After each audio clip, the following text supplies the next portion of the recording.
Alright, guys, welcome to the very first Philadelphia Union podcast on my channel. It's April 7th, 2018, obviously, and Union up to this point have played 3 games in the season. So I'm going to try and do one of these every week, or every 2 weeks at least, and just give my thoughts and talk about the team. And try and evaluate some things and my thoughts on them. First game, we'll talk about the first game obviously, but before we do that, let's jump into some of the off-season moves. They brought in David Accam, which was a huge move. I know they really needed attacking player that would help them to create more chances and score more goals to help Sapong up front, and getting Accam was definitely a huge boost. They also added the Czech international Borek Duchkal, and as well as a few youngsters as well. So a bit of optimism to start, I would say, going into the season. But first game now, they took on New England Revolution. That game was at Talon Energy Stadium in Reading, Pennsylvania. And the Union looked okay. I thought they looked okay. Their attack was creating some chances. Sapong probably should have had more goals in that game. New England did go down to 10 men relatively early, and then they obviously went down to 9 men later in the game. But the Union should have won that game by more goals. They didn't. New England actually created some chances themselves. A Bunbury shot, I remember Blake making an outstanding save on that, and Blake actually had a few good saves in that game. Backline looked okay. Trusty played really well in his first start, so I'm very excited about what he can bring to the team. Jack Elliott had a brilliant rookie season, so it's a very young pairing in the back. They're going to have their mistakes, so just gotta stay patient with them. I thought Accam looked kind of dangerous in his debut. He looks to attack every time he gets the ball. Too many times, though, I think he's isolated out wide by himself, and he's just left dribbling into too many players, and they close him down, and he just doesn't have enough help. I'd like to see him get a little more central a couple times, just to maybe they could play him in behind instead of just going out wide to him every time. But that's just my thoughts. But overall, pretty good possession. Obviously, Fontana, who was the big story of the first game, the young homegrown player making his debut, started in that number 10 role and scored. And I thought he looked lively. I was very happy for him to get the goal. You could tell what it meant to him. And he's a very exciting prospect. He is. So that's something to be excited about going forward. So 2-0 win to open up. I like the shutout. I'm a guy who likes a good defensive team for my team. So getting the shutout means a lot to me. I'd like to see the Union be a very stout defensive team, in which they started the season very well. And then they go into their second game against the Columbus Crew, again at home, and failed to really threaten Zach Steffen in that too much. I mean, defensively they looked solid yet again. Didn't really give up too much to the Crew. It was kind of a cat and mouse game. Not much happened. I mean, Duchkal made his debut in that one off the bench, I believe, or did he start? I can't remember. I think he might have come off the bench. I don't even remember. I might have to look it up. But let me see if I can bring up the Union's schedule so far. I mean, it is against the Crew. The Crew are a very good club. They have a nice system there with Greg Berhalter, and we know that they're dangerous going forward with the players they have, and very, very solid team. They don't have, the typical DPs that you look at and you're like, oh, the superstar players, but they get the job done, that's for sure. And I think another shutout, I'll take that. I mean, I think the Union need to be a little more ambitious going forward, and at times I think Jim Curtin is too hell-bent on his one forward system. I think sometimes he needs to put 2 up top and just threaten a little bit more in front of goal, give Sapong some help up there. Because a lot rides on his shoulders. We don't really have a striker to back him up that's that threatening of a goal scorer. So if he can't do it, then we're going to be in a lot of trouble scoring goals there. I mean, we know Akam should get some this year, but Sapong did score in the first game. Let me just take a look at the box score from the Crew game. I think Dutchkel started, right? Yes, he did. Okay, so Dutchkel did start in that game, and Fontana came off the bench. Corey Burke, let me mention him actually real quick. In the first game, set up the Sapong goal. Really nice turn on the wings, so good for him. Just want to give a little shout out there to Corey Burke. So 2 shutouts to open the season, 4 points from 6 at home. I can't complain too much about that. I mean, yes, I'd like them to score more goals, but getting the 2 shutouts and not losing, obviously a decent start. Then they go to Colorado, and the first road game, Colorado is with a new head coach, Anthony Hudson, and they've added a lot of new pieces themselves. And I thought first half was pretty decent. Possession-wise, especially Rosenberry looked very calm on the ball. We looked relaxed. We looked like we're not, taken back by anything that Colorado was doing. Colorado really wasn't pressing us too much. We were kind of going at them early in the game. And, I thought we looked pretty decent in the first half of that game. But then the second half, this is when things kind of started to fall apart for us. Obviously Dominic Badgie is a really good player. Ended up getting a hat trick, and those are the first 3 goals we've given up all season. As we lose 3-0 in the third game to Colorado, and unfortunately for Blake, giving up those goals. And we had a really young back line there. Rosenberry was the oldest one on the back line, I think at like 24 years old or something. So it was. We had Matthew Reel coming in for his debut, or at least his first start. And he looked pretty good in the first half, but kind of faded in the second half. But we're going to have growing pains back there with the very young back line. And younger players playing too, like Herbers, Fontana, close to the attack. So Sapong had some shots in that game,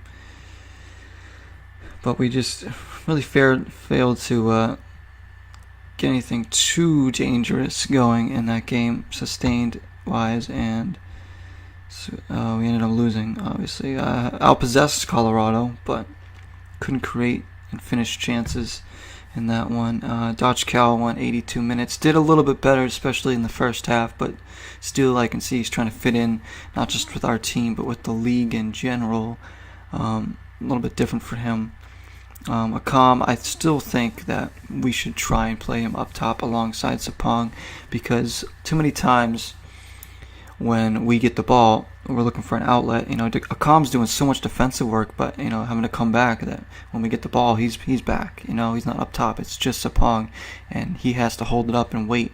I think maybe if we had the option of playing it over the top or a through ball to Akam after winning possession, that would make our counterattack very very dangerous, because obviously we know his speed and his skill. I just like to see him go through the middle a little bit more. That's just me though. I'm not sure what other people think. I just would like to see Akam at least drift inside more, and maybe even go up top alongside Sapong, which would probably put Dutchkel a little bit wider than he might want to play, but I think we would be okay with that. Let's mention that Fafa Picault has not played yet in the 3 games. He was suspended for 3 games to open up the season, so he's got a lot of speed. He is good at getting 2 chances. He isn't the best finisher. He did score some goals for us last year, but if he works on his finishing, he could score even more goals. So look forward to having him and Akam on the wings. That's a lot of speed. Probably the 2 fastest guys, or 2 of the fastest players in MLS on the wings, which makes us a very dangerous prospect going forward. So, but I think against Colorado, again, Bedoya, Medunini, and those guys played well in possession, Rosenberry especially, but we just faded in that second half, and Chicago really started to attack us, and Badgie got on the end of some chances, and he finished all of his chances. I think he had 3 shots, and all of them went in the goal. So, again, Colorado obviously playing with a new coach, some new pieces. They're going to look to, impress and try and improve their team from last season. But Philadelphia is taking on. I'm actually doing this podcast a little bit before their game today. They're taking on San Jose today in Philly. In Philly, and I'd like to see a little bit more urgency from the attack today. I'd like to see Ayuk play some minutes too. I've been calling for Ayuk all last season and so far this year for him to play, because I liked what I saw out of him like 2 years ago when he played. I know he's still a younger player, but I think he offers. He's not afraid. He goes out there and he'll take players on. He's got a lot of skill. I think he's an exciting player. He has a lot to work on still, but I really want to see him get some serious playing time. And Curtin just isn't giving him the minutes. I mean, I don't know why, especially when other guys are struggling to put up stats. Guys like Ilsinho, who are struggling to put up stats, Herberts and whatnot. And I just think that Ayuk deserves a look in just to see what he can do. I really think that he has a lot to offer, and he's actually my favorite player on the team, but he just doesn't get the playing time right now. But hopefully he will in the near future.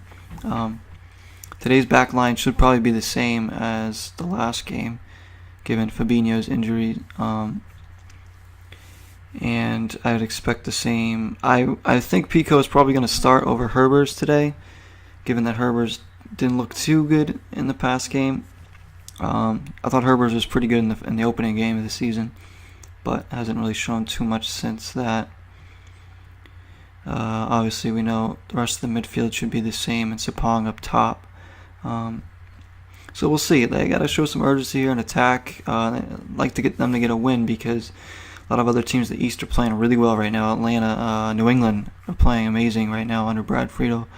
They look very dangerous on their attack, and they're looking better defensively. We all know Columbus is good. We know NYCFC are good. Toronto off to a slow start, but we know they're going to get better. They shouldn't be worried at all.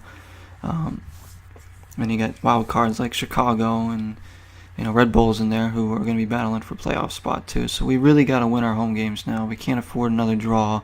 Definitely can't lose this game against San Jose. And I'd like to get back on the clean sheet train and just really buckle down defensively, possess the ball, create chances, and finish them off. Let's do this. I mean, it's frustrating, when your team doesn't score goals for a couple games, but I have a feeling Akam's going to get his first today. I really do. He's looked dangerous this season. It's just everything's missing but that goal, and I think he will learn to combine better with Sapong and Bedoya and Dutch Cal and all them as the season progresses. But I just have a feeling that Akam is going to score today, and I hope I'm right. I do, and I hope that the Union can win this game. 1-1-1 to start the season, 4 points. Just 2 goals scored and just 3 given up. I mean, low-scoring games involving the Union so far. Not much going on there. I mean, but they don't want to be playing catch-up because they got off to a horrible start last season and could never recover, and therefore they missed the playoffs. That's the nature of the beast here. You gotta sustain, consistency throughout the year. There's so much parity in MLS that if you let a few games slip here and there, you're going to be playing catch up, and it's not going to be easy. It's just not going to be easy. The Union, we know they're trying to build a very young team with homegrown players mixed with some of these European players that they're bringing in. I admire, what they're trying to build with these, young players, guys like Austin Trusty, Matthew Reel, Fontana, obviously, Derek Jones as well. I applaud that. I do. I like to see the young players playing, and that's why I'm calling for Ayuk to get some more minutes. But we also, I think, the ownership needs to really spend more money on, big-time players just to complement them. I know we brought in Akam, and I know we have Dutch Cal. Dutch Cal is just a loan, though. He could be gone after the year. And Akam is just one player. We can't really expect him to, be the one driving force, but I still think we need a really good central midfielder that's gonna like dominate possession. What I mean by that is like, I don't know, like a guy that's very athletic and is gonna go box to box and is really gonna demand the ball. And I think a few other teams have players like that. We don't really. I mean, Bedoya and Beduninen. Bedoya is kind of like a link player. He does a lot of little things, very important to the team, yes, but he's not the guy that's going to, you look to and he's going to, an opposing figure in the midfield. And Meduninen's more of just a set piece taker and a guy that's going to try and hit those long passes. He's not really the traditional, number 6 in front of the back line. Derek Jones is very close to that, but he still is developing. I think he could be that kind of player that we need, just to give us a better balance in the offense and attack, because we need some covering in that midfield sometimes on the defensive end. And because Bedoya and Medunjanin are more offensive-minded players, I'd say, than they are defensive-minded. At least that's what I've seen so far from them. And we do need another striker, because Sapong can't do it all on his own. And we'd like to see a really, dominant striker up there, if we could get one. If Real, Matthew Real, I'd say we need to sign a new left back, because Fabinho's been starting for the Union forever, it seems like. And he's getting up there in age, and we really need some fresh legs over there. And Matthew Real could be that. If not, we might need to sign a left back. We have young center backs that we're trying to develop, Rosenberry and Gaddis. That's probably our one good spot in the defense, is that right back position between Rosenberry and Gaddis. Obviously, in net, we're all set with good old Andre Blake. I still think we might need one more. I don't say we need one more midfielder, like maybe wide midfielder. I don't know. I know we have Ilsinho still, Corey Burkham play out there, and Ayuk can, but Ayuk hasn't been playing, so I still think they need to add a few pieces, but the team we have now should be good enough to get into the playoffs if everything goes well. But as we know, things don't tend to go well for the Union. Just 2 playoff games in their history, and we've lost both of them, and have never won a playoff game. We've never hosted a playoff game. It's very frustrating, but you see other clubs coming into the league, like Atlanta, like NYCFC, and now LAFC, who are looking to compete right away. And I love it. I love that. I do. It's great for the league. Creates even more parity. And there's so many clubs that look around the league, and I just envy what they're doing. I admire what my Union are doing and trying to build a young team, but still, I'm not sure if it's going to pay off. I hope it does. I do think it can happen, because we do have some veteran. We got Bedoya, we have Sapong, we have Akam, we have good pieces, veteran pieces in there that can win us games. But it just, is the system all going to work together? Is Jim Curtin the guy for the job? Now, I'm not the biggest fan of Jim Curtin as a coach. I don't mind him as a human being. I don't know him, but he seems like a really cool guy. I do question his tactics sometimes. I understand he's trying to play a counter-attacking style game with the players he has, but I think he needs to make more emphasis on possession, and he needs to change up his formation in games, learn to adapt a little more. I think our attack gets too stale. We look to just play it out wide and get crosses into the box, and it's just too stale half the time. It's not quick enough. I think we need to show a little bit more. We need to be a little more dynamic in the final third. I think our players need to be interchanging more. You have other teams that I see, like LAFC, like New England, even the Galaxy at times. Their players, they interchange positions, and their movement off the ball is just so good, and it's tough to track. But with the Union, it's all, exactly where their players are going to be running, because they're staying in their positions. Akam's basically going to stay out wide. Sapong is going to stay in the middle. Bedoya is going to stay in the middle. Herber's just going to stay out wide. I'd like to see a little bit more interchanging there, just to make it a little more difficult for the opponents. But maybe that's just me again. Anyways, this is should be an ongoing thing. I'm not sure how many people are even going to care about this or listen to it, or even agree with everything I'm saying. I don't expect everyone to agree with everything I'm saying. If you guys hear this and have some comments, some questions or whatever, feel free to leave them in the comments box, and I will certainly get back to you. If there's something else you'd like to hear me talk about regarding the Philadelphia Union, I'm definitely open to that, and I'll be more than happy to give my thoughts on it. I've been following the team since their inception in the league, obviously. I was born in Philadelphia, so Philadelphia sports is my heart. So when I found out they were getting a team, I was super excited. I was actually a New England fan until Philly got a team. I followed New England. I went to so many of their games. I was just, lived and died by the Revolution, and then Philly got announced a team, and then I just switched my allegiance. I still like the Revolution, but the Union on my team now. That's where my heart lies. That's the city where my heart lies. So this team is the team I want to win. I want them to win as badly as you guys do. So let's hope today against San Jose they can pick up a win and really, rebound from that Colorado game and show that there is a lot of optimism to be shared here going forward this season. So guys, I'm Zero. Thank you so much for listening to this very first Philadelphia Union podcast on April 7th. And I'll be making another one in the coming weeks. So thank you so much for joining me. And until next time, everybody, 0 is the number.